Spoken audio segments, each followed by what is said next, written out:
School पई होईची एक बड़ घोषणा।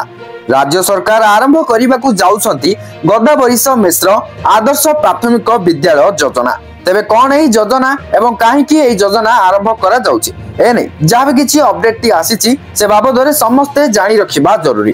तेबे चलंतु जहाँ भी किसी अपडेट रही फटाफट से बाबद जानिबा हेले ताहा पूर्व वीडियो को गोटे लाइक करंतु, चैनल को नुआ आस्तिले एबे चैनल को सब्सक्राइब करी बेल आइकन को प्रेस करी ऑल रे क्लिक कर रखिबाकू जमारू भी भूलंतु नहीं। बदली जीव प्राथमिक विद्यालय रूपरेख, छिड़ा हेब आकाश छुआ भित्तिभूमि, पूरा चकाचक क्लासरूम सांगकू गुणात्मक शिक्षा पाइबे छात्र छात्री, रहिबनी शिक्षक और मानव संबल अभाव। एमिति लक्ष्य नहीं राज्य सरकार आरंभ करने को जाउछंती गदावरीश मिश्र आदर्श प्राथमिक विद्यालय योजना। प्रति पंचायत रे हेब गोटे लेखाएं आदर्श सरकारी प्राथमिक विद्यालय। जातीय शिक्षा नीति ढांचा राज्य में 6794 टी प्राथमिक विद्यालय उन्नतीकरण और सुदृढ़ीकरण करा जिवो।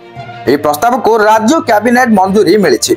मुख्यमंत्री मोहन चरण माझी अध्यक्षतार बुधवार बसीथिला कैबिनेट बैठक। 2.5 घंटा धरी बैठक चलता बेले 10टी प्रस्ताव में बाजिला मोहर।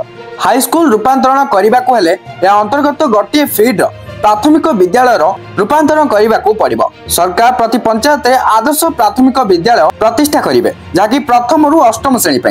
यह योजना रे गोटे प्राथमिक स्कूल प्राय 4 कोटी टंका पर्यंत खर्च हेबो। आगामी 4 वर्ष भितर 6794 टी प्राथमिक स्कूल उन्नतीकरण हेबो। चलित आर्थिक वर्ष में 114 टी पंचायत यह योजना आरंभ हेबो। बर्तमान जहाँ भी किसी नुआ अपडेट आसला ए वीडियो को शेयर करी समस्त पाखरे ए अपडेट को पहुंचाई दियंतु।